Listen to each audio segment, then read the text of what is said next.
প্রিয় শিক্ষার্থী বন্ধুরা, আবারও চলে আসলাম ইসলাম ও নৈতিক শিক্ষার আরও একটা ক্লাসে। তোমরা যারা নবম দশম শ্রেণীতে পড়ছো, তোমাদের কিন্তু ইসলাম ও নৈতিক শিক্ষা বইটা অনেকেই হয়তো তোমরা ঠিকমতো পড়ো না। তো আমি তোমাদেরকে ছোটো ছোটো ক্লাসের মাধ্যমে হেল্প করার চেষ্টা করছি। তো আমি এখন তোমাদেরকে সুন্নত অর্থ কী, সুন্নত কাকে বলে, সুন্নত কত প্রকার, কী কী সে সম্পর্কে ধারণা দেওয়ার চেষ্টা করব। সুন্নত অর্থ পথ, পন্থা, রীতি, নিয়ম, পদ্ধতি ইত্যাদি। এখন যদি প্রশ্ন আসে সুন্নত কাকে বলে, যে সকল কাজ মহানবী সাল্লাল্লাহু আলাইহি সাল্লাম নিজে করেছেন বা নিজে যা করার জন্য নির্দেশ দিয়েছেন কিংবা অনুমোদন করেছেন তাকে সুন্নত বলা হয়। সুন্নত কিন্তু দুই প্রকার, একটি হচ্ছে সুন্নতে মুআক্কাদা, দুই হচ্ছে সুন্নতে জাইদা। এখন সুন্নতে মুআক্কাদাটা কি?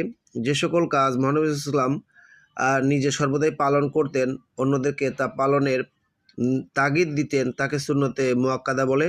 যেমন আজান ও ইকামত দেয়া, ফজরের ফরজ নামাজের পূর্বে 2 রাকাত, জোহর নামাজের পূর্বে 4 রাকাত ও পরে 2 রাকাত, মাগরিব ও এশার নামাজের পর 2 রাকাত নামাজ আদায় করা সুন্নতে মুআক্কাদা। সুন্নতে মুআক্কাদা ওয়াজিবের কাছাকাছি, এগুলো পালন করা কর্তব্য। ইচ্ছাকৃতভাবে বা অবহেলাবশত বিনা কারণে এগুলো পালন না করলে গুনাহ হয়। এবার আমরা শিখব হচ্ছে সুন্নতে জাইদা। সুন্নতে জাইদা হলো অতিরিক্ত সুন্নত। পরিভাষায় যে সকল কাজ মহানবী ইসলাম করেছেন বলে প্রমাণিত, তবে তিনি সর্বদা তা পালন করতেন না, বরং কখনো করতেন আবার কখনো ছেড়ে দিতেন। এই সব কাজকে সুন্নতে জাইদা বলা হয়।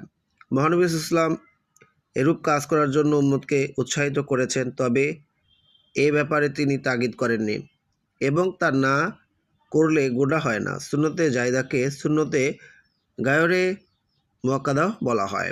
যেমন আসর ও এশার ফরজের পূর্বে 4 রাকাত সুন্নত নামাজ আদায় করা।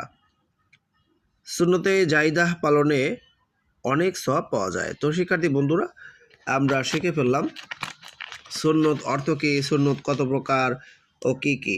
যাই হোক, ছোট্ট আমার এই ক্লাসটি ভালো লাগলে অবশ্যই একটা লাইক দিও, পারলে তোমাদের বন্ধুদের মাঝে তোমরা শেয়ার করে দিও। আমি তোমাদের জন্য এভাবেই কাজ করে যাব। তো অবশ্যই আমার চ্যানেলটি সাবস্ক্রাইব করে রাখবে।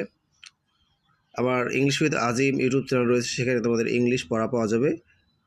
আজিম লার্নিং পয়েন্ট এবং আজিম এমসিকিউ পয়েন্টস, এগুলোতেও তোমাদের জন্য বাংলা বিষয় পড়া পাওয়া যাবে। সবাই ভালো থাকো, সুস্থ থাকো, আল্লাহ হাফেজ।